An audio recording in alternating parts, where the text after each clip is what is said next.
I'm sure you have a bunch of go for no stories. What's just one? You're right, there are a bunch, but probably the one that had the biggest coup at the end of it.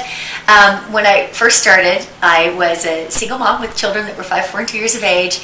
I didn't have any capital and had no previous experience. Now, any one of those things would be a reason for somebody to say, I don't want to do it or I can't do it. But instead, I used my children as my reason, and I just kind of jumped in. But because of the lack of funds, I was unable to do some of the things I wanted to do in terms of travel. So if somebody invited me to, say, Louisville, Kentucky, or to California, to LA, to do a meeting, I would jump in my car, drive, sleep in my car. I just did whatever it took. I also was willing to go anywhere, do meetings anywhere, and sometimes I'd drive 2 and 3 hours, nobody would show up. And, just that thankless effort of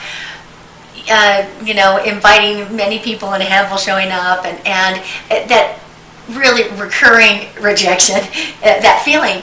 And but just plowing through that and keeping a really big vision, and where that became such an amazing turnaround as business started to develop. Now I had the kind of money I needed to travel, and actually after 11, 12 months in my business, I was making a 5-figure income, more than I could have made in an entire year teaching school. As a former teacher, I made in a single month. So, nice turnaround, but where it really came to fruition is I was doing a meeting in New York City.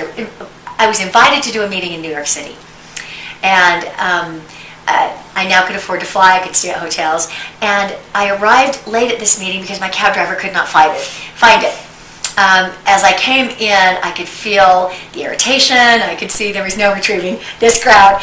People were fanning themselves. And so I gave a very brief overview. And at the end of the meeting, a Russian gentleman came up to me and he said, I'm going to take this to Russia. And it was shortly after the breakup of the Soviet states. I long since had quit listening to what people said. I didn't get excited by their assertions of greatness anymore. I waited to see what they were going to do. But within a handful of weeks, I started noticing these names. Svetlana, Igor, Vladimir, Valentin, these names showing up on my printout. And pretty soon there were pages and pages and pages of them.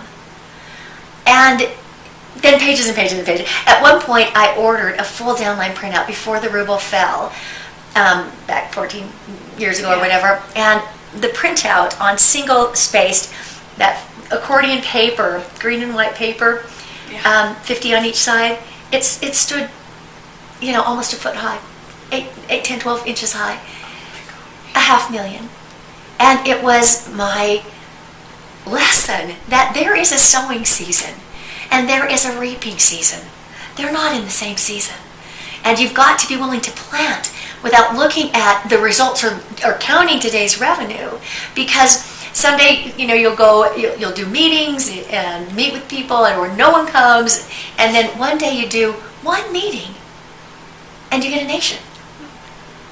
It's fabulous. That was